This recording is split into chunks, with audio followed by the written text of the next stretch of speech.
மாஸ்டருக்கு வணக்கம். அனைத்து சகோதர சகோதரிகளுக்கும் வணக்கம். இப்போ நம்ம பாபுஜி மாஸ்டர் எழுதின சத்தியோதயம் புத்தகத்தில் 5வது சாப்டர் ஆன்மீக பயிற்சி. இதில் பேஜ் நம்பர் 74, 75, 76. இதில் மாஸ்டர் என்ன சொல்லியிருக்காங்க அப்படிங்கிறத பற்றி பார்க்கலாம். உண்மையான ஆன்மீக பயிற்சி அப்படிங்கிறது அகத்தை தூய்மைப்படுத்துறதுலேருந்து, அதாவது யோக சக்கரங்களை சுத்தம் செய்யறதுலேருந்து ஆரம்பமாகுது. இப்போ இதுக்காக கற்றறிந்த மத போதகர்கள் மத நூல்களில் சொல்லப்பட்ட மாதிரி உடலுக்கும் மனதுக்குமான சரீர பயிற்சிகளை நிறைய பரிந்துரை பண்ணுறாங்க. ஹடயோக பயிற்சி முறை அப்படிங்கிறது. இப்போ உடல் பயிற்சி சம்பந்தப்பட்ட பயிற்சிகளை பரிந்துரை பண்ணுறதுனால மக்களுக்கு உடல் சோர்வு ஏற்படுது. அதனால அதை பின்பற்றுறது அப்படிங்கிறது கடினமாக இருக்குது. இதோட விளைவாக அவங்களால முன்னேற முடியாமல் கால வரையறையின்றி ஆரம்ப கட்டத்திலேயே அவங்க தங்கிடுறாங்க. ஒரு திறமை வாய்ந்த குரு தன்னுடைய சொந்த முயற்சியால பிராணகுதி சக்தியை பயன்படுத்தி சீடனுடைய நிரந்தரமான ஆழமான விளைவுகளை உருவாக்க முடியும். அப்போ ஒரு அபியாசிக்கு இயல்பாவே கடவுள் பால அந்த மனநிலைங்கிறது திரும்புது, அந்த மனப்போக்குங்கிறது திரும்புது. அந்த மாதிரி திரும்பும் போது நமக்கு எல்லா செயல்கள்லையும் சரி, வேலைகள்லையும் சரி, கடவுளுடைய சக்தியோட நமக்கு தொடர்பு இருக்கு அப்படிங்கிறத நாம இயல்பாவே உணர ஆரம்பிக்கிறோம். இப்போ இது ஒரு மாஸ்டர்னுடைய சப்போர்ட்னால கிடைக்கக்கூடிய ஒரு விஷயம். அப்ப இந்த மாதிரி ஒரு மனநிலை நமக்குள்ள நிரந்தரமா ஏற்படுத்தப்படும் போது நாம செய்யக்கூடிய ஒரு செயல்லையும் பக்தியினுடைய ஒரு அம்சம், அதாவது நாம செய்யக்கூடிய எல்லா செயல்களுமே தெய்வீகத்திற்கு தான் அர்ப்பணம் அப்படின்னு சொல்லக்கூடிய ஒரு மனநிலை நமக்குள்ள தோன்றுது. இதோட விளைவா நாம எப்பவுமே கடவுளுடைய நிரந்தரமான நினைவிலேயே இருப்போம் அப்படின்றாங்க. இதுதான் ஒரு சிறந்த ஆன்மீக பயிற்சி நமக்கு தரக்கூடிய ஒரு பலனா இருக்க முடியும் அப்படின்றத மாஸ்டர் சொல்றாங்க.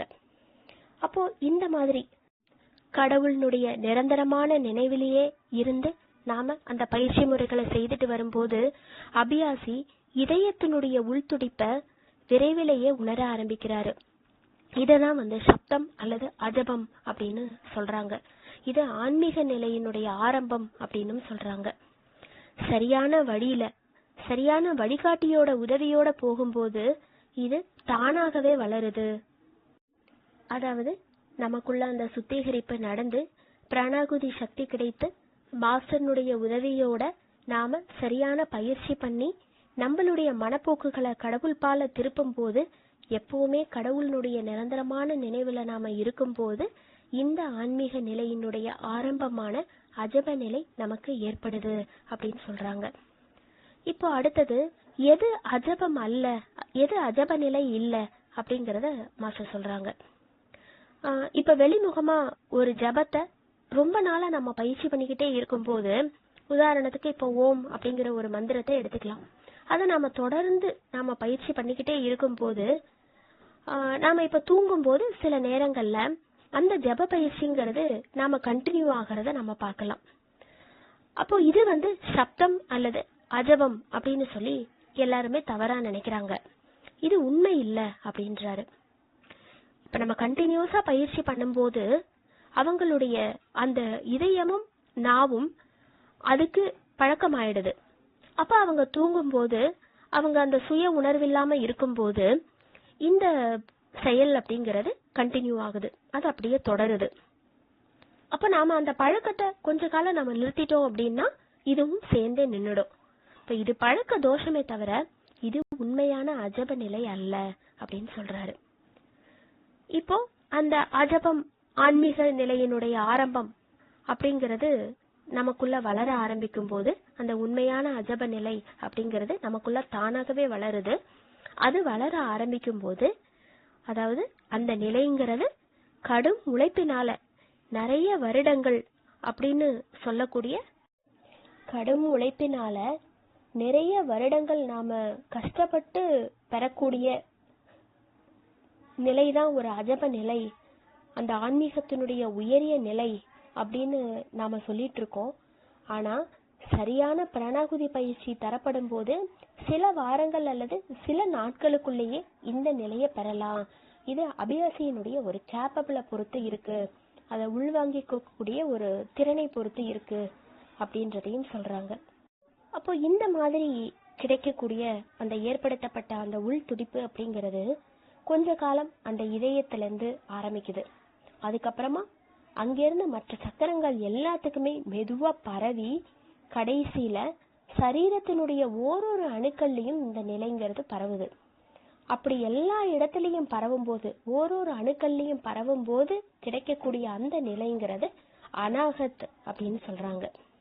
ஒரு திறமையான ஒரு குருவினுடைய மேற்பார்வையில தியானம் செய்யறது தான் நம்ம மிஷின்ல பின்பற்றக்கூடிய ஒரு முறை. அப்போ இதுதான் எல்லாவற்றிலுமே மிகவும் பயனளிப்பதும் முழு வெற்றியை அளிப்பதுமான ஒரு வழி அப்படின்னு சொல்றாங்க. மாஸ்டருடைய கைடன்ஸ் இல்லாம, ஒரு சிறப்பான வழிகாட்டுதல் இல்லாம இந்த மாதிரியான ஒரு நிலைகளை அடையிறது அப்படிங்கிறது ஒரு கஷ்டமான விஷயம். ஆனா அவர்களுடைய வழிகாட்டுதல்ல நாம செய்யும் போது முழு வெற்றியை கொடுக்கக்கூடிய ஒரு வழிங்கிறது நமக்கு கிடைக்கும் அப்படின்னு சொல்றாங்க. பொதுவா தியானம் செய்யும் போது மக்கள் அவங்களுடைய மனதுல நிறைய எண்ணங்கள் வர்றதா புகார் பண்றாங்க.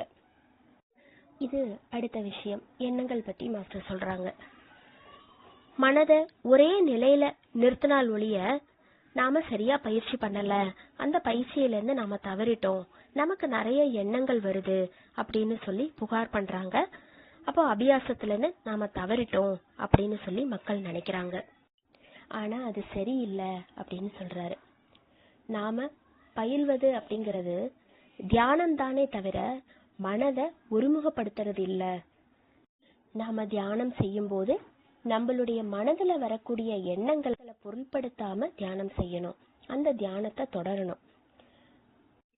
நம்மளுடைய மனம் ஒரு வெளி விஷயங்கள்ல நிறைய ஈடுபட்டு இருக்கிறதுனால அது ஓய்வில்லாம ஏதோ ஒண்ணு சிந்திச்சுக்கிட்டே தான் இருக்கு. அப்ப அதனாலதான் நாம தியானம் செய்யக்கூடிய அந்த 1 மணி நேரத்திலையும் எண்ணங்கள் தொடர்ச்சியா வந்துட்டு இருக்கு. இப்ப நம்மளுடைய மனம் அந்த வெளி உணர்வு அதுல அலப்பாஞ்சுக்கிட்டே இருக்கிறதுனால நிறைய எண்ணங்களை அது உருவாக்கிக்கிட்டே இருக்கு. ஆனாலும் தியானத்துல நாம உள்ளுணர்வில் தியானத்துலதான் நாம ஈடுபட்டு இருக்கோம் அப்படின்னு சொல்றாங்க மாஸ்டர். அப்போ நாம எந்த விதத்திலயுமே நஷ்டம் அடையறது இல்ல. காலகிரமத்துல சரியான பயிற்சிக்கு அப்புறம் அந்த வெளி உணர்வு அப்படிங்கறது நமக்கு சரியா மாறி அந்த உள்ளுக்குள்ள இருக்கிற உணர்வோட ஒரு ஒத்திசைவு ஏற்பட்டு செயல்பட ஆரம்பிக்குது.